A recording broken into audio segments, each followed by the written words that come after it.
Reka mbasuhuze, tugiye kuganira uyu munsi wa none ku busobanuro bw'amabara. Ubonye amabara mu nzozi cyangwa ukabona amabara mu iyerekwa, umenye icyo asobanura.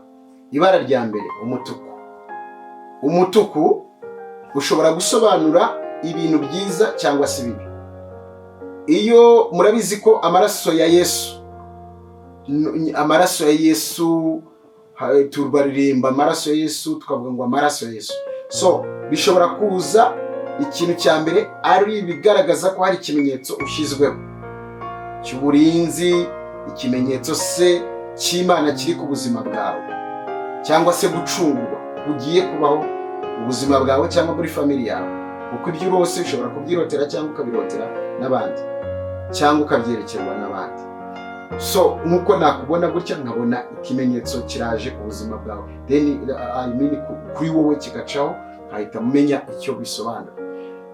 Mu buryo buri negatifu bisobanuye umwuka wa Yezebeli ko uri kukwataka. Umwuka wa Yezebeli murabizi ko ari umwuka w'ubusambanyi, umwuka mubi wo kubeshya, umwuka mubi wo kurimbura, wo kwica.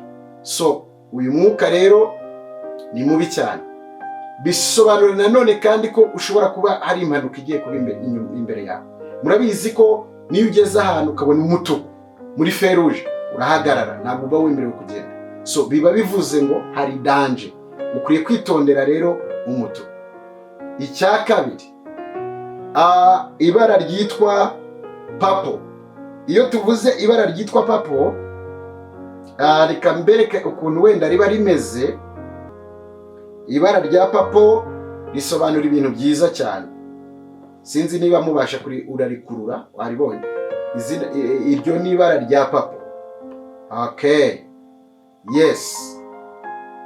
Iryo bara rya papo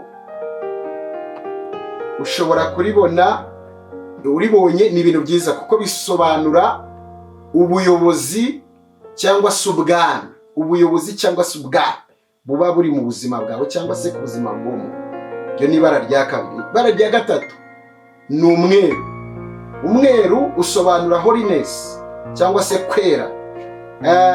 Usobanuye sanctification cyangwa perfection.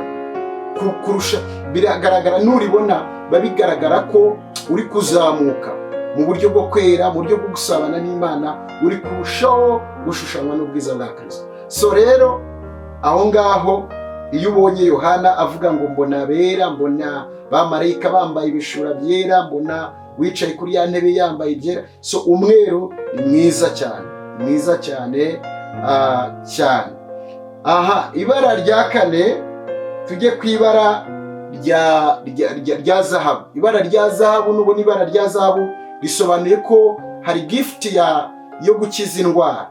Gukiza indwara cyangwa se gukira n'indwara bishobora kuba bije ku buzima bwawe. Okay, iryo ni ibara rya kane.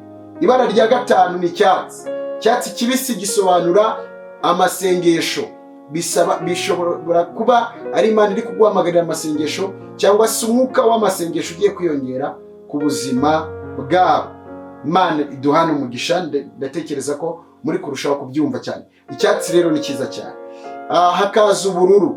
Ubururu busobanura ubwenge, busobanura ijambo ry'Imana, kuko ijambo ry'Imana ni ryo ritanga ubwenge. Ubururu ni bwiza cyane. Ubururu nabwo busobanura ibyo ngibyo. Hari irindi bara rya pink. Ubwo ni ibara rya munani. Ibara rya munani, pink, reka nyibereke kuri telefone ukuntu rimeze. Pink ngiryo, iryo ni ibara rya pink. So ni umutuku ariko uteye ukuntu, sinzi wenda bazi Ikinyarwanda cyane bashobora kutubwira.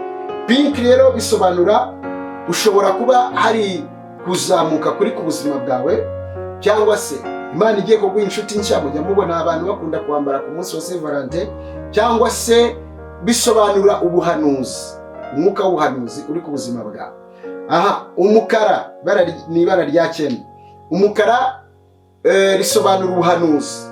Urabona igihe Bibiliya iravuga ngo isi yari itagira ishusho, umwuka w'Imana yari hejuru, agendagenda hejuru y'amazi, ngo Imana iravuga ngo habeho ibintu bitangira kubaho. So rero umukara ushushanya ko hari ikindi kintu kigiye kubaho, kirategurira icyiza kigiye kubaho. Niyo mpamvu ngo umuntu yarararira mu gitondo impundu zikavuga. Ikintu kigaragara nk'aho ari kibi kirashushanya ikindi cyiza kigiye gukurikira. Ibara rya 10 baryita maroon. Maroon ni rouge bordeaux, nk'uyu mwambaro nambaye ni rouge bordeaux, niwo bita maroon. Bisobanura rero yuko hari isezerano ufitanye n'Imana, cyangwa se hari imbaraga Imana igwaye zo gutsinda karande na karondozi zakugendagaho. Iryo ni ryo rouge bordeaux. Hakaba umuhondo. Umuhondo ni ibara rya 11 ubwo nabyo bigaragaza ko ushobora kuba ufite impano yo gukiza indwara, cyangwa se Imana iri kukwereka ko hari indwara igiye gukiza ku buzima bwawe. Bisobanura kandi no kuba Imana igiye kuguha ijambo igiye kuguha ijambo, umwuka w'ijambo kujeho. Imana ihabwe icyubahiro. So yo ni ibara rya 12. Ndumva twagarukira aho ngaho kuri ayo mabara. Ndumva amabara yose, hafi ya yose dusa naho tuyavuze, ariko reka hasigaye ngira ngo nk'ibara rimwe rya gris nubwo ni ibara rya 13. Gris rimeze nk'ivu, riba rimeze nk'ivu. Bisobanura iki rero? Bisobanura ko murabona ko abantu bakunda bagiye gushingura gris, abantu bakunda ko ririya bara risobanura icyo bita calmness cyangwa se balance. Ugiye kugera kwinjira mu buzima buri balanced. N'uburuhukiro, confusion ivuyeho, ahubwo Imana hari kugenda ukajyanwa ahandi hantu. Ntabwo ari ukuvuga ngo ugiye gupfa, ahubwo ni ukuva mu buzima bw'akavuyo ukinjira mu buzima noneho wumva utekanyemo, sibyo? Nicyo ngicyo umwuka aba arimo aragaragaza. So ndumva ari aho ngaho twagarukira. Ubundi wabaza ubwoko bw'amabara yatubwira tukamusobanurira kwa amabara wenda ayo nabashije banategura nayo ngayo. Imana rero iduhane umugisha. Mwumvise ko ibara riteye inkeke akenshi ni ibara ry'umutuku. Aho ngaho haba harimo akantu ka danje, ariko Yesu aba hari kugira ngo adiringane nabyo.